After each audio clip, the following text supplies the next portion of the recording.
నమస్కారం. ధర్మ సందేహాలు కార్యక్రమానికి స్వాగతం. భోగి శుభాకాంక్షలతో మకర సంక్రాంతి ప్రత్యేక ధర్మ సందేహాలు కార్యక్రమానికి స్వాగతం. సంక్రాంతి అనేది తెలుగువారికి అతి పెద్ద పండుగ.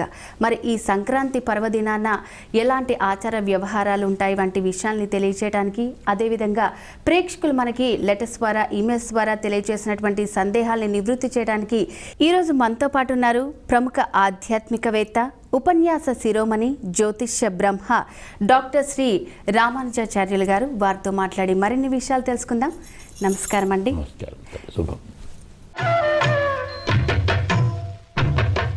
ఫస్ట్ లెటర్ చూద్దామండి. రాము గారు ఏలూరు నుంచి రాస్తున్నారు.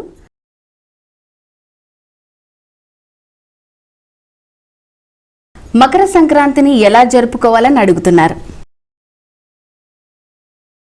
ప్రతి పండుగ భారతీయుల సంప్రదాయం ప్రకారం పండుగ అంటే మొదలు చేయవలసింది భగవంతునికి ఆరాధన. పండుగ అనే మాటను సంస్కృతంలో ఉత్సవం అంటారు. రథోత్సవం మనం చెప్తాం కదా, కళ్యాణోత్సవం.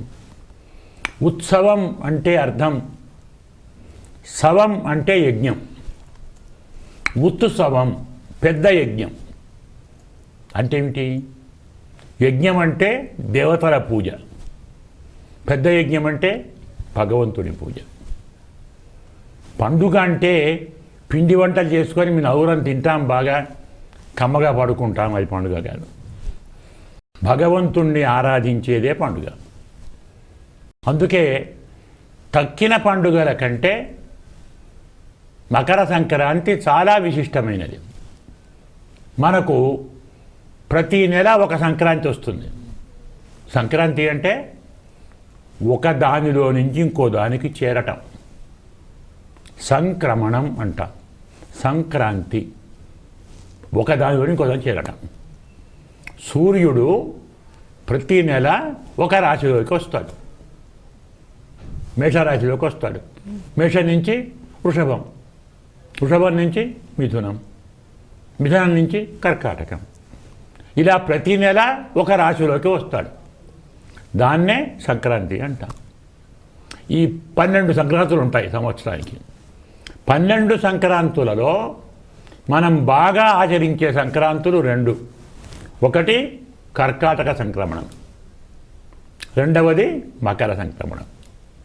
కర్కాటక సంక్రమణంలో దక్షిణాయన పుణ్యకాలం అంటాం. మకర సంక్రాంతిని ఉత్తరాయణ పుణ్యకాలం అంటాం. అంటే సూర్యుని గతి మారుతుంది, దక్షిణ భాగం నుంచి ఉత్తర భాగానికి వస్తాడు. మనం చూడొచ్చు, కనబడుతుంది మనకు. మనం పొద్దున్నే చూస్తే దక్షిణాయనంలో దక్షిణ భాగం నుంచి వెళతాడు, అదే ఉత్తరాయణంలో ఉత్తర భాగం నుంచి వెళతాడు. దిక్కు మారుతుంది. సరే, ఇప్పటి సైన్స్ వాళ్ళు సూర్యుడు కదలడు, ఒకచోటనే ఉంటాడు, భూమే తిరుగుతుంది. సరే, వాళ్ళ విశ్వాసం వాళ్ళది, వాళ్ళ నమ్మకం వాళ్ళది, మనం కాదా. దానికి శాస్త్రవాదం ఏమిటంటే, బాగా వేగంగా తిరిగే ఒక దాని దగ్గర కొంచెం దూరంలో కొద్ది వేగంగా తిరిగేది కనబడుతున్నప్పుడు మనం ఉంటే, బాగా తిరిగేది తిరగనట్టే కనబడుతుంది. మీరు పట్టుకెళ్ళి చూడవచ్చు కావాలంటే. ఒకటి వేగంగా తిరిగేది, ఒకటి స్లోగా తిరిగేది. స్లోగా తిరిగే దాని మీద మీరుండి వేగంగా తిరిగేదాన్ని చూడండి, తిరిగినట్టే ఉంటుంది. ఇదే తిరుగుతున్నది, అది తిరగటం లేదు.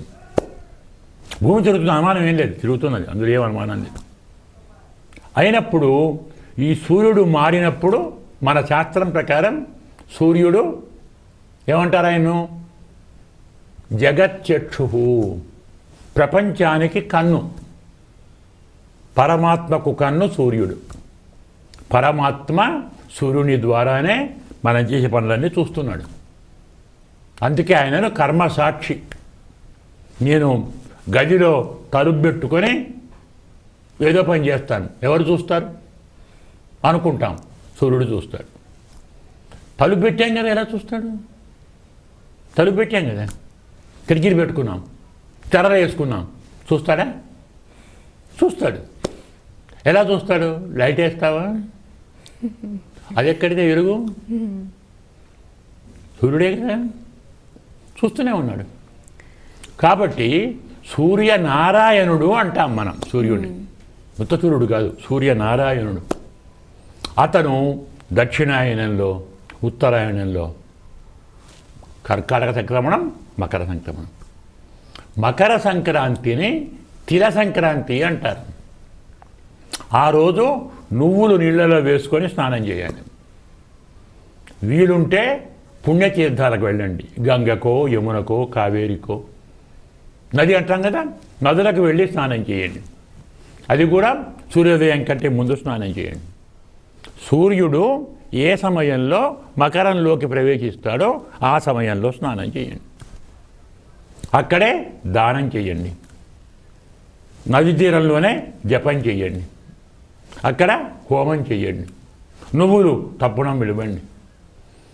మకర సంక్రాంతిలో అన్ని దానాల కంటే గొప్ప దానం వస్త్రదానం. ఓ ధోతి, ఓ ఉత్తరీయం, ఓ టవలు దానం ఇవ్వండి. ఇంకో కారణం, చలి బాగా ఉంటుంది కదా, విధవాళ్ళు ఉంటారు, సాధవాళ్ళు ఉంటారు, కప్పుకోయే ఉంటారు, దుప్పట్లు ఇవ్వండి, బ్లాంకెట్లు ఇవ్వండి. పాత రోజుల్లో ఇచ్చేవాడు. సంక్రాంతి వచ్చిందంటే వస్త్రాలు ఇచ్చేవాడు. క్యూ దానికి. నదీ తీరంలో వస్త్రాలు తీసుకొని వెళ్ళి స్నానం చేసి దానం చేయండి. ఎందుకంటే ధర్మశాస్త్రం ప్రకారం సర్వదైవత్యం వై వాస.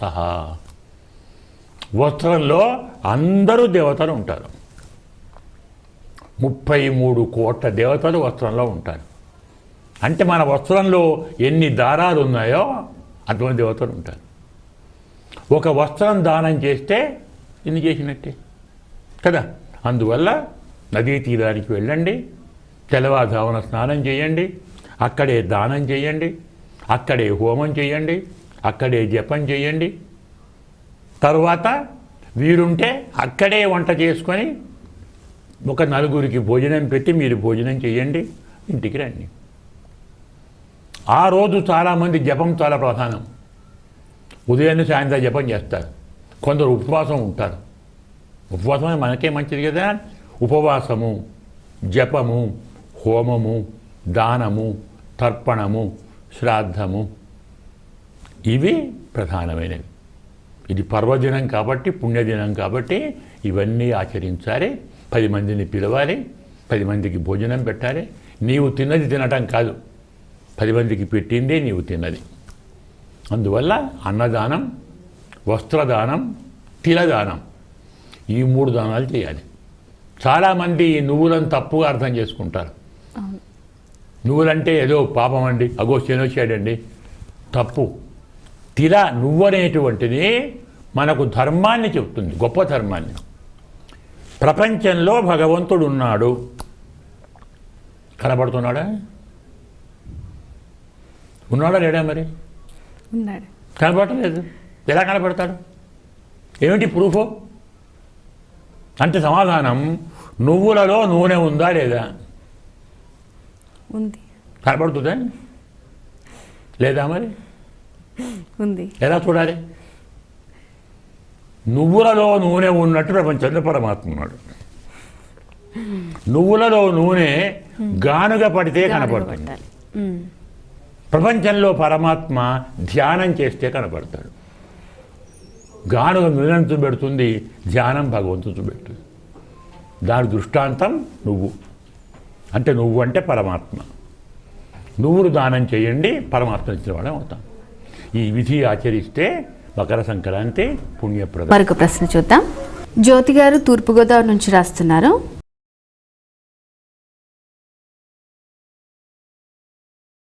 ఉత్తరాయణ పుణ్యకాలం విశిష్టత ఏమిటి అని అడుగుతున్నారు.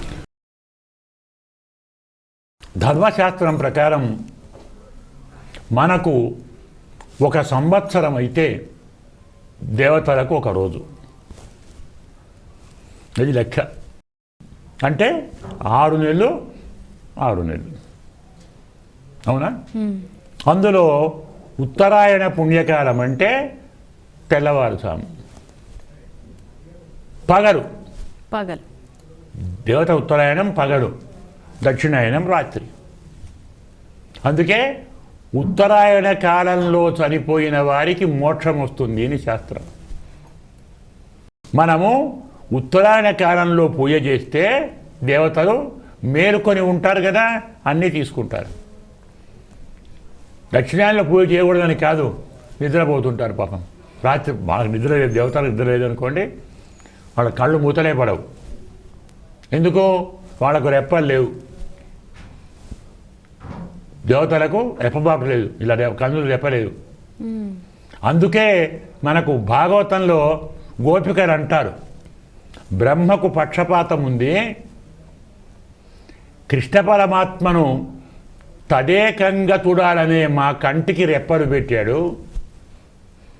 బ్రహ్మ పక్షపాతి, దేవతలకు రెప్పలు లేవు కళ్ళకు, వాళ్ళు ఇలాగే చూడవచ్చు ఎప్పుడు కృష్ణుడిని.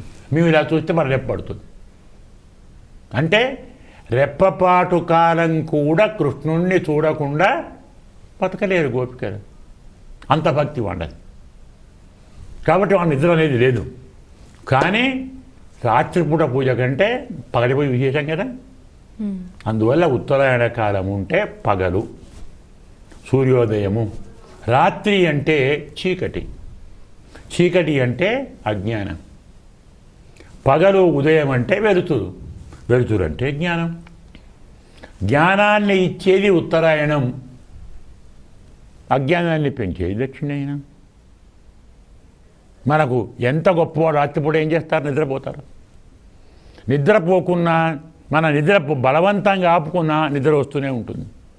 చెప్పిన దాన్ని ఇక్కడ మనం అర్థం చేసుకోలేం, మనస్సు మరో చోట ఉంటుంది కదా. అదే పగలైతే పొద్దున్నే ఫ్రెష్గా ఉంటాం, ప్రశాంతంగా వింటాం. దేవతలు కూడా పొద్దున ప్రశాంతంగా ఉంటారు.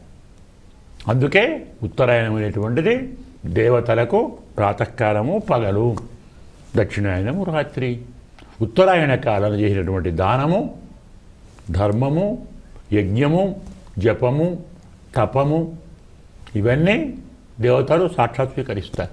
అందువల్ల భగవంతుని ఆరాధనకు, దేవతల ఆరాధనకు దక్షిణాయన కాలం కంటే ఉత్తరాయణ కాలం ప్రశస్తరమైనటువంటిది.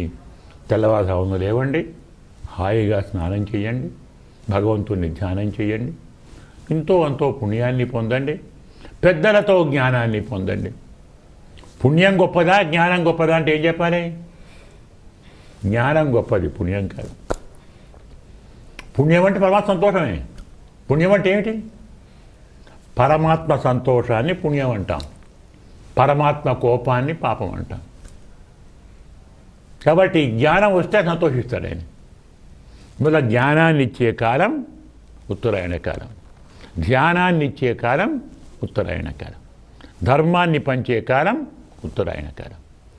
దాన్ని రాబోతున్నది కాబట్టి దాన్ని సక్రమంగా ఆచరించి భగవంతుని యొక్క దయను పొంది తరించండి. మరొక ఉత్తరం చూద్దామండి. రంజని హైదరాబాద్ నుంచి రాస్తున్నారు.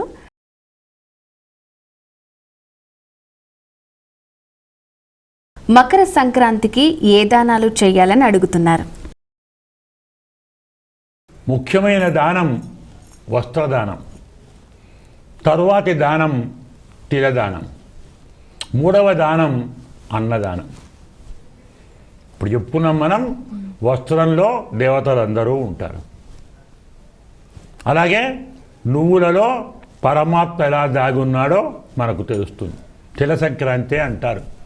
నువ్వులు నీళ్ళల్లో వేసుకొని స్నానం చేస్తారు. సంక్రాంతి కంటే ఒకరోజు ముందు పసిపిల్లలకు నువ్వులు, చెరగడలు, బియ్యం నూకలు ఇవన్నీ కలిసి బోడలు ఊరిపోస్తాం. మనకు పిల్లలకు ఆచారం చేస్తాం. అది అంటే ఏమర్థం? పరమాత్మను శిరస్సులో ధరిస్తాం. పిల్లలకు దానం చేయటం అలవాటు చేయాలి. వారి నెత్తిన పోస్తున్నాం అంటే ఏమర్థం? మనవి వారికి ఇస్తున్నాం, వారు వాటిని కింద ఇస్తున్నారు, వాటిని ఇంకొకటి తీసుకుంటారు. నీకున్నది నలుగురికి పంచిపెట్టు అనే సత్యం ఆ బోడల్లో ఉంది.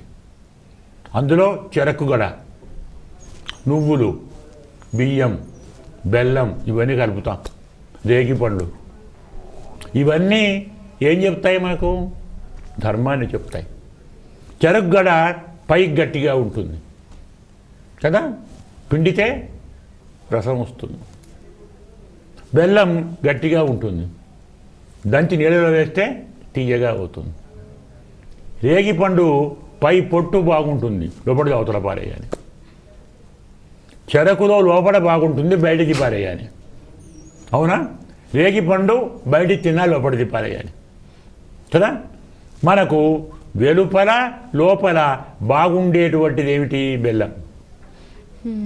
పైన బాగానే ఉంటుంది, లోపల బాగానే ఉంటుంది కదా. అవును.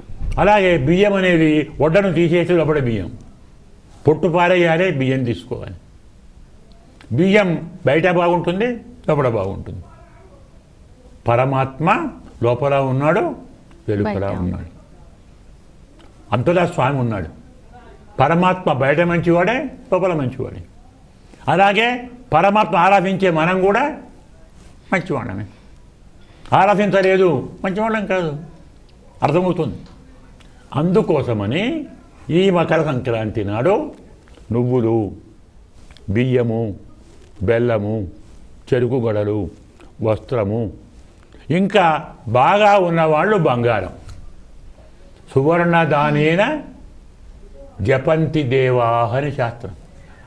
బంగారం పెసరిగింజంత బంగారం ఇచ్చిన కోట్ల కోట్ల కోట్ల సంవత్సరాలు స్వర్గంలో ఉంటారని శాస్త్రం. అయితే బంగారము పెసరిగింజంతా ఇస్తే బాగుండదని ఓ గుమ్మడికాయ పట్టుకొని దాని మీద పెసరిగింజ బంగారం పెట్టి ఇస్తారు. గుమ్మడికాయ ఇచ్చారా, బంగారం ఇచ్చారా? బంగారు గుమ్మడికాయ ఇచ్చారు అనుకోండి, భావన దరిద్రమే వచ్చింది. అందువల్ల బంగారము, వస్త్రము, నువ్వులు, బియ్యము, శక్తి ఉంటే అన్నదానము, సువర్ణము. బంగారం వేయలేరు, వెండి ఇవ్వండి. అన్నిటికంటే గొప్ప దానము శయ్యాదానం. పరుపు, ఓ మంచం, ఓ పరుపు, ఓ దుప్పటి. శయ్యాదానం చేస్తే భార్యాభర్తలు ఎప్పుడూ విడిపోరు, ఎప్పుడూ ఆ శయ్య ఖాళీగా ఉండదు.